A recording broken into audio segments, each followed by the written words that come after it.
Hey guys, welcome back to the channel. As you can see, we've got a whole range of Road Angel Dashcams, specifically the Halo range.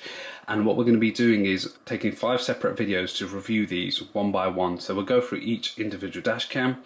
Hopefully, if you like any and you want to proceed with the purchase, Road Angel's been kind enough to actually give us a discount code for our viewers. So make sure you use the code CRD20 for 20% off. In this video, we're going to be looking at the Halo Drive, which is an upgrade over the Halo Go that we previously looked at. It retails at £150, so £50 more than the Halo Go, and what that gives you is a 2K filming resolution. Other than that, the functionality is pretty much the same, so you still don't have any GPS. You do get your 3-year warranty as standard, and it supports up to 128 gigabytes of micro SD storage. Worth mentioning, one of the other differences actually between these two is the field of view. So the Halo Go has a 130 degrees field of view, and the Halo Drive has 140. So let's get started, guys. I'll show you exactly what's included inside the box. So you can see you've got your user guide or quick start guide. Again, very rare nowadays, but it gives you everything you need. This is the actual camera itself. Now you can see this looks a bit more premium than the previous Halo Go. So I'll just put them up side by side so you can see the difference. Having them side by side, you can see the Halo Drive, which we're reviewing today, has actually got a bigger lens on there. Again, probably to do with the field of view.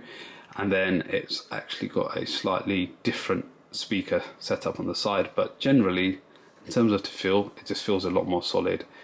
Worth mentioning, if I haven't done so already, this is a front only dash cam, so worth bearing in mind if you are looking for a rear, then this model in the range is actually not for you.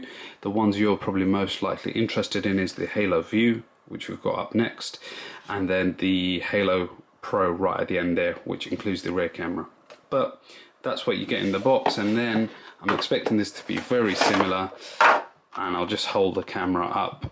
You've got your additional sticky pad, you've got your USB cable, and then your 12-volt charger over there. Again, if you do want the parking mode and all those functions available, use the same hard wiring kit that you can get with the Halo Go. With that said, guys, let's get into the car, show you how to connect this, how to download the app, and we'll give you some test sample footage.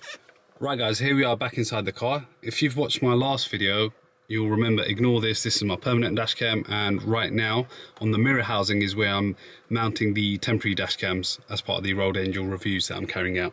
So remember, the Road Angel Drive and the Go actually are very similar. It's the main resolution difference between the two. So thankfully they both share the same power cable.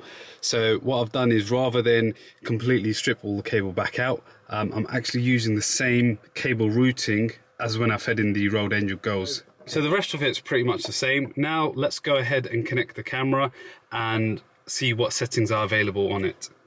So we'll open up the Halo app. You can also see the files, etc., that I downloaded from the previous video. But the first thing we're going to do is go ahead and add a new camera. You'll remember we have to go into the Wi-Fi settings, wait for the camera to pop up, which it has there, Halo Drive. We'll click onto that, and remember the passcode is 12345678990. Let me just ignore that and press connect. And then there you go, it's connected. It's obviously telling you that there's no internet connection on it, which is absolutely fine. Press back.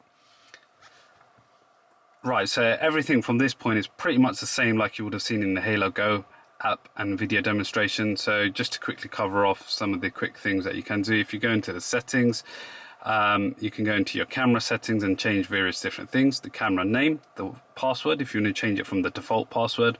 You can adjust the camera volume. So right at the start you would have heard the Halo Active sound, so you can adjust the volume around that.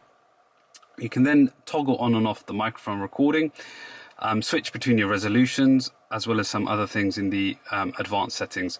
So what we're going to do now, guys, is we're going to actually go for a drive. I'm going to record some footage, and once we're back, I'll pull that off. So again, it will be in a very similar fashion as shown in the last video. So what I might actually do to keep it simple is just throw that same clip in, but then I'll give you actual clips that are recorded from this camera, just so you can see the quality aspects and a general overview and a conclusion on the camera. Right guys, so once you're into it, you can see we've got this drag left to playback. So if you just wanted to stream a different set of videos, all you do is click down here, drag it back, and then you've got your date at the top along with the time. So you can see it's continuously been recording. And basically if you were to stop like there and click into it, just as quick as that, you can see now it's basically streaming. So this is completely wirelessly. The alternative option obviously is you can remove the memory card from the unit, plug it into a PC, but so far I have to say I'm pretty impressed with how quick this is to playback. And then of course if you wanted to download the file, simply just press download and download the video files, and you can see it's literally downloading it. So once this is done, you'll be able to play it back, but like I said, the quicker way is actually just to take the memory card out and go away and plug that into your computer. So you can see it's doing roughly 2.4 megs a second, and it's showing you how much it's done. So it's done 16 seconds, well, it's done 40 seconds worth of downloaded so far, and that's pulled down 22 seconds off a 3-minute clip. So I'm not going to bore you with this any longer. The next clip will be effectively showing a nighttime clip and a daytime clip, and then I'll just put some commentary over the quality, and then we'll wrap up this video.